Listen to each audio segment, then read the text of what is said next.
السلام علیکم ورحمۃ اللہ وبرکاتہ۔ محترم ناظرین، پروگرام آپ کے مسائل میں ایک وقفے کے بعد میں محمد عبد المنتقم آپ کو دل کی گہرائیوں سے خوش آمدید کہتا ہوں۔ میں وقفے سے پہلے عرض کر رہا تھا،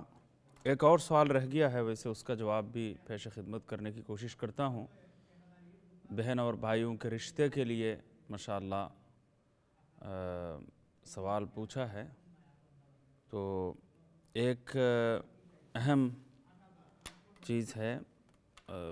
دعا ہے جو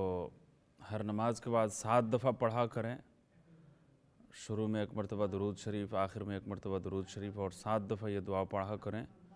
رب انی لما انزلت الی من خیر فقیر، رب انی لما انزلت الی من خیر فقیر۔ یہ 7 دفعہ پڑھیں۔ صبح شام سورہ واقعہ اور سورہ طارق، صبح کو بھی سورہ واقعہ اور سورہ طارق کی تلاوت کریں، اور شام کو بھی اس نیت سے سورہ واقعہ اور سورہ طارق کی تلاوت کریں، والسماء والطارق۔ تو اذا وقعت الواقعہ، سورہ واقعہ اور سورہ طارق کی تلاوت صبح کو بھی شام کو بھی اس نیت سے کریں، اور ہر نماز کے بعد 7 دفعہ رب انی لما انزلت الی من خیر فقیر یہ پڑھا کریں۔ انشاءاللہ اس کی برکت سے اللہ تعالیٰ شادی کا جلد انتظام فرما دیں گے۔ ہر نماز کے بعد ویسے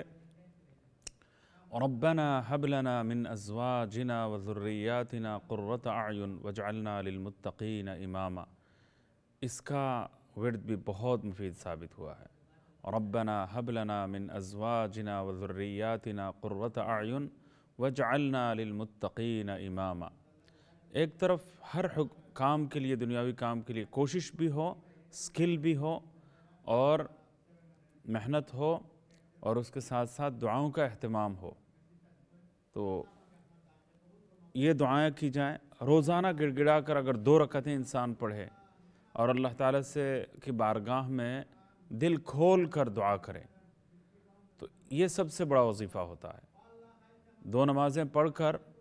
دل کھول کر روزانہ رو رو کر اپنی زبان میں دعا کیا کرے۔ دعا سے بڑھ کر اور مؤثر کوئی چیز ہو ہی نہیں سکتی، بشرطے کہ دعا بھی ہو تو آداب کے مطابق ہو، جلد بازی اس میں نہ ہو، شکایت، حرف شکایت زبان پر نہ آئے، اور بے صبری کا مظاہرہ نہ ہو، اور غفلت نہ ہو، اللہ کی طرف رجوع کیا جائے۔ تو یہ باتیں جو ہے وہ ذہن میں رہیں۔ اللہ تعالیٰ اس کی توفیق سب کو عطا فرمائے، اللہم آمین۔ میں وقفے سے پہلے اپنے موضوع کے حوالے سے بات عرض کر رہا تھا کہ اپنی اصلاح کی فکر دامنگیر رہنی چاہیے، اور اپنے بارے میں زیادہ سوچ غالب رہنی چاہیے، اپنے بارے میں فکر مندی رہنی چاہیے، اور دوسروں کی برائیوں کا تذکرہ اور دوسروں کی خرابیوں کا تذکرہ ذکر زبان پر نہ ہو۔ تو یہ کوئی صحیح طریقہ نہیں ہے، یہ کوئی صحیح عادت نہیں ہے، یہ غلط باتیں ہیں۔ انسان کو چاہیے کہ وہ اپنی فکر میں زیادہ سے زیادہ وقت گزارے۔ دوسرے لوگ برے ہیں تو ان کا معاملہ ہمارے قبضے میں نہیں ہے، اور ان کا تذکرہ کرتے رہنا یہ کوئی اچھی بات نہیں ہے۔ آپ ذرا اندازہ لگائیے کہ اپنے بارے میں کتنی زیادہ فکر مندی تھی حضرت سیدنا فاروق اعظم خلیفہ ثانی حضرت عمر رضی اللہ تعالیٰ عنہ کے دل میں اپنے بارے میں کیا فکر مندی تھی۔ جنت کی خوشخبری ملی ہوئی تھی، اور بے شمار فضائل زبان رسالت صلی اللہ علیہ وسلم سے بیان کیے گئے ہیں، اور اپنے کانوں سے حضور صلی اللہ علیہ وسلم کی زبان سے یہ حدیث سن رکھی ہے کہ عمر فی الجنہ، ابو بکر فی الجنہ، عمر فی الجنہ، عثمان فی الجنہ، علی فی الجنہ، یہ ساری باتیں سن رکھی ہیں، اور اتنی زیادہ فضیلتیں حضور صلی اللہ علیہ وسلم نے بیان فرمائی ہوئی ہیں، لیکن تفاخر کا کوئی احساس یا اپنی عظمت کا کوئی ادنا سا احساس بھی دل میں پیدا نہیں ہوتا۔ اللہ کا خوف دل میں چھایا ہوا رہتا ہے، اور کپ کپاہٹ طاری ہو جاتی ہے، اپنے بارے میں فکر مندی اپنے بارے میں ہوتی ہے۔ تاریخ میں اتنے عظیم الشان اور نمایاں کارنامے کسی اور نے سر انجام نہیں دیے جتنے عظیم الشان کارنامے سیدنا فاروق اعظم حضرت عمر رضی اللہ عنہ نے انجام دیے، لیکن آخر میں فرماتے ہیں کہ لا لیا ولا علیہ، کہ میں کوئی صلہ نہیں چاہتا، کہ اپنے اوپر اگر بات نہ آئے تو بھی کافی ہے، صرف اتنی سی بات میرے اندر ہے کہ کم از کم گرفت نہ کر لی جائے، اگر گرفت سے بچ جاؤں تو یہی صلہ میرے لیے بہت بڑا صلہ ہوگا، یہی صلہ میرے لیے بہت بڑا ہوگا کہ اللہ گرفت سے میں بچ جاؤں۔ ہم اگر ہوتے تو ہم یہ کہتے کہ بھئی اتنے سارے کارنامے سر انجام دیے تو آخرت میں بھی میرا مقام سب سے بلند ہونا چاہیے،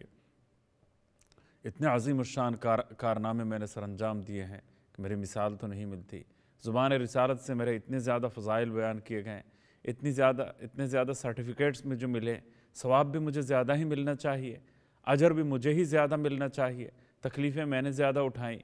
تو پتہ نہیں میں کی فکر میں اور سوچ میں غلطاں پیچا ہم ہوتے اور کیا کیفیت ہوتی، لیکن وہ سوچ رہے ہیں کہ کم از کم گرفت نہ کر لی جائے، اور اتنی زیادہ فضیلتیں ہیں لیکن اس کے باوجود اللہ کا خوف اتنا زیادہ دامنگیر ہے، اللہ کی خشیت اس طرح دل و جان میں کوٹ کوٹ کر بھری ہوئی ہے کہ حضور صلی اللہ علیہ وسلم کے پاس وحی کے ذریعے یہ معلومات تھیں کہ بعض لوگ منافقین میں شامل ہیں، وہ بظاہر اپنے آپ کو مسلمان دکھا رہے ہیں لیکن حقیقت میں وہ منافق ہیں، مسلم نہیں ہے، اہل ایمان میں سے نہیں ہے، لیکن وہ مسجدوں میں آ کر نماز بھی پڑھ رہے ہیں، ان کا جنازہ بھی رسول اللہ صلی اللہ علیہ وسلم پڑھا رہے ہیں، ان کو مسلمانوں کے قبرستان میں دفنایا بھی جا رہا ہے، اور بظاہر وہ مسلمان کہلائے جا رہے ہیں، لیکن حقیقت میں وہ ابو جہل سے بھی زیادہ بدتر ہیں، کیونکہ ان المنافقین فی الدرک الاسفل من النار، جہنم کے سب سے نچلے طبقے میں منافقین ہوں گے، اتنے زیادہ برے ہیں۔ تو حضور صلی اللہ علیہ وسلم کی وحی کی بنیاد پر، وحی پر مبنی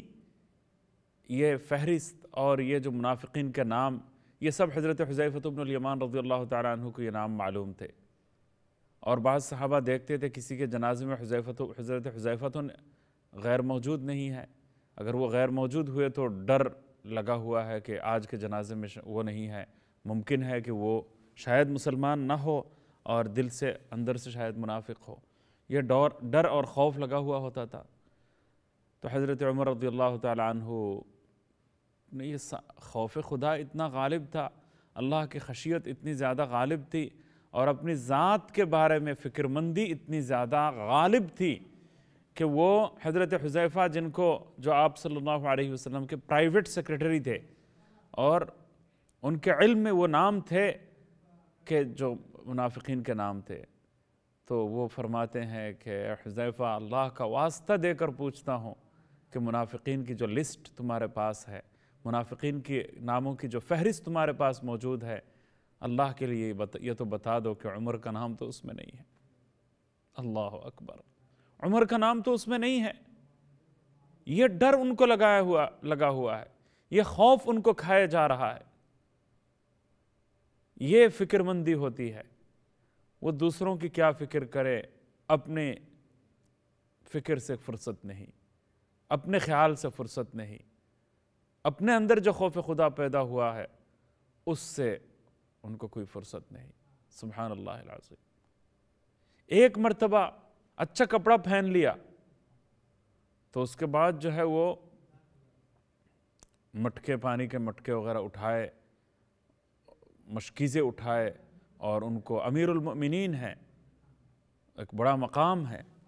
اتنا بڑا مقام ہے کہ بڑے بڑے سپر پاور اس زمانے کے، ان کے اندام پر حضرت عمر رضی اللہ عنہ کے نام سے کپکپاہٹ طاری تھی، ہر کوئی خوف زدہ تھا، انصاف کا بول آپ کے دور میں سب سے زیادہ بالا تھا، لیکن ایک مرتبہ تھوڑا سا اچھا کپڑا پہن لیا تو فوراً کہا کہ عمر کے دل میں میل پیدا ہو گیا، عمر کے دل میں عجب اور خود پسندی کی بیماری پیدا ہو گئی۔ تو اب اس کا علاج کرنے کے لیے وہ گٹھریاں اٹھا کر بازار سے گزرے، پانی کے مشکیزے جو ادنا درجے کے لوگ سوسائٹی میں جن کو غریب طبقہ سمجھا جاتا ہے، مزدور طبقہ سمجھا جاتا ہے، کلینر طبقہ سمجھا جاتا ہے، ان جیسا کام میں کروں اور ان جیسی ادائیں میں کروں، ان ادائیں مجھ سے سرزد ہوں، میں کچھ ایسا کام میں کروں کہ جو کام بڑوں کے کام نہیں سمجھے جاتے، چھوٹے لوگوں کے کام سمجھے جاتے ہیں، وہ میں کروں تاکہ انانیت کا کوئی ذرہ برابر معمولی سا کوئی شائبہ اگر دل میں پیدا ہو گیا ہو تو اس کے اوپر کاری ضرب لگے، اس کے خلاف ایک جذبہ میرے دل میں پیدا ہو، اس کی اصلاح ہو، اور جو میل پیدا ہو گیا اس کی صفائی ہو جائے۔ عجب کا میل، خود پسندی کا میل، تفاخر کا جو احساس ہے، اپنے بارے میں بڑائی کا جو احساس ہے، اس کا جو میل پیدا ہو سکتا ہے اس کی اصلاح ہو۔ کیا اچھا کپڑا پہننے کے نتیجے میں اگر دل میں خود پسندی، خود بینی اور اپنی ذات کو برتر اور بہتر سمجھنے کا ایک احساس جو دل میں پیدا ہو جاتا ہے، شعوری طور پر یا لاشعوری طور پر، کیا اس میل کو دور کرنے کے لیے، کیا اس زنگ کو دور کرنے کے لیے کبھی ہم نے استغفار بھی کیا ہے یا نہیں؟ وہ ایک تابعی کا قول میں پڑھ رہا تھا کہ ایک مرتبہ زیادہ اچھا کپڑا پہن لیا تھا تو 40 دن تک میں اللہ تعالیٰ کی بارگاہ، اس کے نتیجے میں جو دل میں جو مقام لوگوں نے بڑی عزت دی اور بڑا آبگت کیا اور بڑے مقام سے نوازا، تو اس کے نتیجے میں 40 دن تک میں اللہ تعالیٰ کی بارگاہ میں روتا رہا کہ یہ جو اس کے نتیجے میں جو بڑائی کا احساس، تفاخر کا احساس،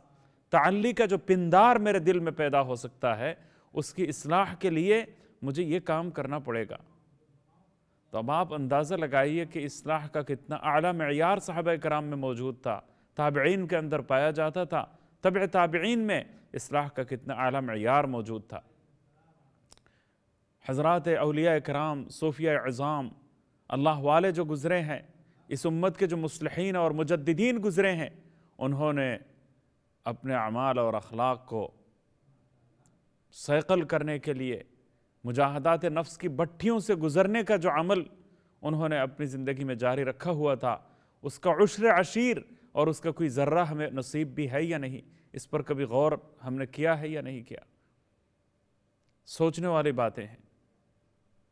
یہاں ایک مرتبہ ایک فرد کے اندر بھی اگر اصلاح کی فکر پیدا ہو جائے، ایک فرد کے اندر اگر اپنی ذات میں اصلاح کی شمع روشن کرنے، خوف خدا پیدا کرنے، ہر آن اللہ سے لو لگائے رکھنے، اور اپنی بڑائی کا احساس تھوڑی دیر کے لیے بھی انسان کے دل میں پیدا نہ ہو، بڑائی کا احساس ایک ذرہ برابر بھی پیدا نہ ہو، کیا اس کے لیے کوئی جتن بھی ہے؟ اس کے لیے کبھی کسی بزرگ کی خدمت میں، کسی بڑے کے پاس جانے کی توفیق بھی زندگی میں ملی ہے؟ تو اپنی اصلاح کی فکر کرنی چاہیے، اور اس کے لیے چند اعمال ایسے ہیں کہ ان اعمال کو بجا لانے کا کوئی متبادل نہیں ہے۔ چند اعمال ایسے ہیں، اس سے وہ اپنی اصلاح کا وہ آسان ترین نسخہ ہے۔ ایک تو یہ ہے کہ اللہ تعالیٰ کی نافرمانی سے انسان بچنے کا اہتمام کرے، تو اللہ تعالیٰ کی نافرمانی سے بچنے کا انسان اہتمام کرے، گناہ نہ ہو اس کی ہر وقت کوشش رہے، نافرمانی مجھ سے سرزد نہ ہو جائے، گناہ کا ارتکاب مجھ سے نہ ہو جائے۔ آنکھوں کا گناہ ہے، کان کے گناہ ہے، نگاہوں کے گناہ ہے، خیالات کے گناہ ہے، اور بے شمار گناہ ہیں۔ ان گناہوں سے بچنے کا اہتمام، ہر قسم کی نافرمانی سے بچنے کا اہتمام، یہ زندگی کا سب سے بڑا معیار ہونا چاہیے، شیوا ہونا چاہیے، عادت ہونی چاہیے۔ اگر گناہ سرزد ہو جائے تو بہت زیادہ فکر مند ہونے کی ضرورت نہیں ہے، علاج موجود ہے، استغفار کر لیا جائے، توبہ کر لی جائے، گڑ گڑا کر اللہ تعالیٰ سے معافی مانگ لی جائے، ندامت اور شرمندگی کا احساس دل میں پیدا کر لیا جائے، اس کے بعد پھر نئے سرے سے ایک نئی زندگی کا آغاز کیا جائے کہ اللہ گناہ ہو گیا۔ اگر ہو جاتا ہے یہ سوچ کر کوئی گناہ نہ کرے کہ کر لوں گا اور بعد میں پھر توبہ کر لوں گا، یہ نہیں، پہلے ہی سے نافرمانی سے بچے رہنے کی کوشش، گناہوں سے اجتناب کی کوشش شروع ہی سے جاری رہے۔ انسان خطاؤں کا پتلا ہے، نفس شیطان کا دھوکہ لگا رہتا ہے، تو کبھی بہک گیا، پھسل گیا اور گناہ کا ارتکاب ہو گیا،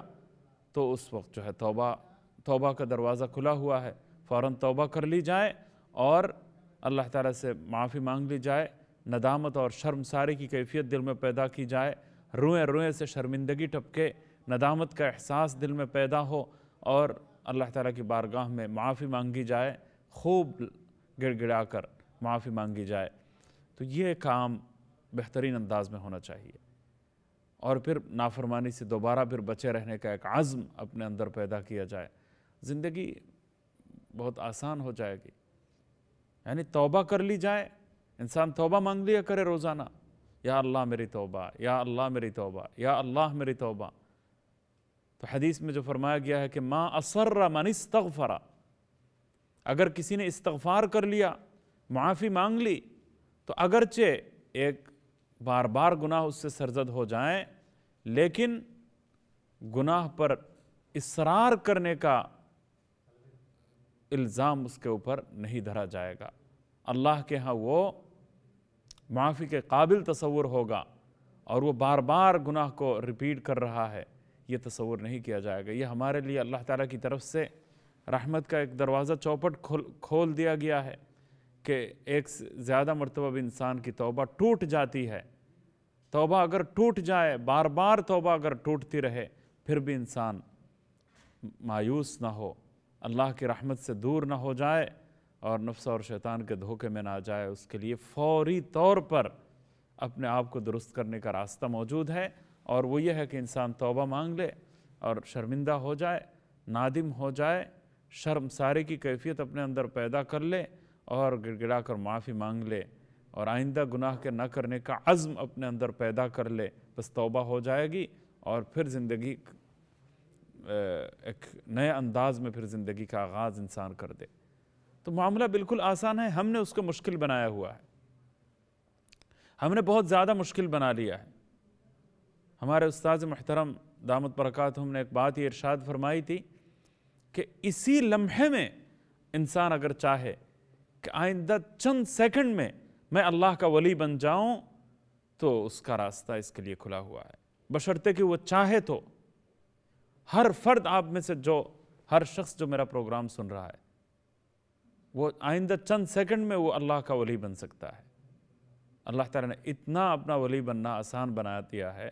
کہ ہم سوچ نہیں سکتے۔ کیا ہے کہ جو گناہ ہو چکے ہیں، ان گناہوں پر ندامت کے ساتھ، شرمندگی کے ساتھ اللہ تعالیٰ کے حضور اعتراف کر لے، معافی مانگ لے، اور ماضی کے گناہوں پر نادم ہو جائے، شرمندہ ہو جائے، اور جو گناہ ہو چکے ہیں ان کو فوراً چھوڑ دے، ان پر شرمندہ ہو جائے اور نادم ہو جائے اور معافی مانگ لے، اور آئندہ گناہ نہ کرنے کا عزم اس کے دل میں پیدا کر لے، تو نتیجہ یہ ہوگا، یہ کام چند سیکنڈ میں انسان کر سکتا ہے اصولی طور پر۔ ہاں، بعض گناہ ایسے ہوتے ہیں کہ جن کا تعلق حقوق العباد سے ہیں، لیکن اصولی توبہ ہو جائے گی، اس کے بعد جو ہے ان کے بارے میں ایک منصوبہ بنا لیا جائے، ایک پروگرام بنا لیا جائے کہ بندوں سے متعلق جو حقوق ہیں، ان حقوق کی ادائیگی کا اب سے میں اہتمام کروں گا، لیکن اصولی توبہ بہرحال ہو جائے گی۔ تو اب آپ اندازہ لگائیں کہ انسان کے لیے اللہ کا ولی بننا کوئی مشکل نہیں ہے۔ ہم میں سے ہر فرد آئندہ چند سیکنڈ میں انسان جو ہے وہ اللہ کا ولی بن سکتا ہے۔ تو پہلا کام یہ کرنا چاہیے کہ گناہوں سے اجتناب کر لے۔ اصلاح کا یہ آسان نسخہ میں آپ کی خدمت میں پیش کر رہا ہوں۔ دوسرا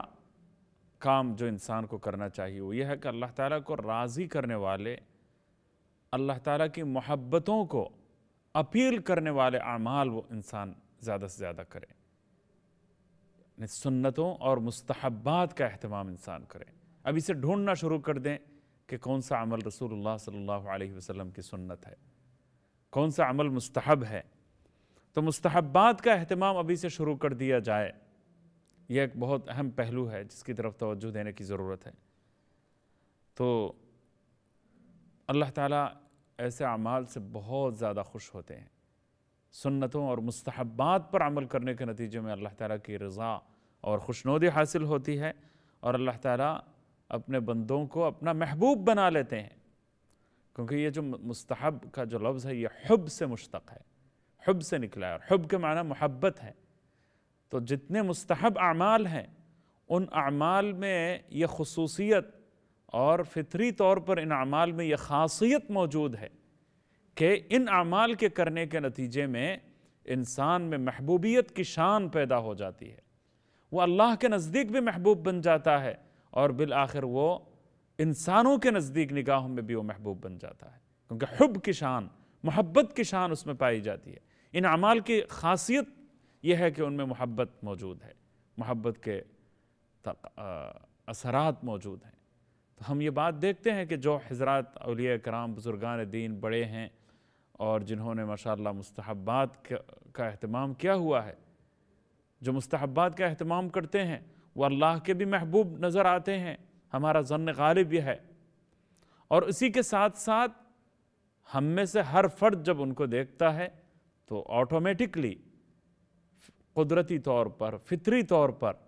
ان کے بارے میں اپنے دل میں ایک کشش ہم محسوس کرتے ہیں۔ کوئی جانتا نہیں، راہ سے گزرتے ہیں لیکن لوگ سلام کر رہے ہوتے ہیں، مصافحہ کر رہے ہوتے ہیں، ملنے کو جی چاہتا ہے، دل میں محبت کے جذبات پیدا ہوتے ہیں۔ تو یہ اصلاح کا آسان طریقہ ہے۔ ایک تو یہ ہے کہ نافرمانی سے بچے، نافرمانی سرزد ہو جائے تو توبہ کر لے، اور دوسرا کام یہ ہے کہ اللہ تعالیٰ کو راضی کرنے والے جتنے کام ہیں وہ کیے جائیں۔ تیسرا کام یہ ہے کہ روزانہ قرآن کریم کی تلاوت کا اہتمام کیا جائے۔ اللہ تعالیٰ مجھے بھی اور آپ کو بھی، سب کو اس کی توفیق عطا فرمائے۔ روزانہ قرآن کریم کی تلاوت کا اہتمام ہو۔ صبح کو اگر سورہ یاسین کی تلاوت کر لے، سارے دن میں سارے کاموں میں برکت رہے گی انشاءاللہ۔ اور روزانہ مغرب کے بعد سے لے کر سونے تک کا جو وقت ہے، مغرب کے بعد سے لے کر سونے تک کا جو وقت ہے، اس کے درمیان میں سورہ ملک، سورہ الف لام میم سجدہ اور سورہ واقعہ کا معمول بنایا جائے۔ تو کیا فائدہ ہوگا کہ سورہ الف لام میم سجدہ اور سورہ ملک کی برکت سے قبر کے عذاب سے اور آخرت کی پکڑ سے اللہ تعالیٰ حفاظت فرمائے گا، اور سورہ بقرہ، سورہ واقعہ کی تلاوت کے نتیجے میں اللہ تعالیٰ فقر و فاقے سے حفاظت فرمائے گا، فقر و فاقے سے حفاظت رہے گی اس عمل کے نتیجے میں۔ ہر جمعے کو سورہ کہف کی تلاوت کی جائے، سورہ کہف کی تلاوت کی برکت سے دجال کے فتنے سے اللہ تعالیٰ محفوظ رکھے گا، اور دوسرے تمام فتنوں سے انشاءاللہ تعالیٰ حفاظت نصیب ہوگی۔ اس کے علاوہ روزانہ قرآن کریم سورہ فاتحہ سے لے کر ناس تک پورے قرآن کریم کو ختم کرنے کا ایک معمول انسان بنائے، چاہے تھوڑی سی ایک رکوع ہی کیوں نہ ہو، لیکن روزانہ انسان تلاوت کا اہتمام کرے۔ تو اس طرح جو ہے حضرت امام ابو حنیفہ رحمۃ اللہ نے فرمایا کہ کم از کم تو سال میں انسان 2-3 دفعہ تو ختم کرے قرآن کریم کو، تو اس کا اہتمام کرنا چاہیے۔ پھر ایک کام، اللہ کا ذکر بہت زیادہ کرنا چاہیے۔ لا الہ الا اللہ محمد الرسول اللہ، سبحان اللہ والحمد للہ ولا الہ الا اللہ واللہ اکبر، سبحان اللہ والحمد للہ ولا الہ الا اللہ واللہ اکبر، سبحان اللہ وبحمدہ سبحان اللہ العظیم، اور استغفار،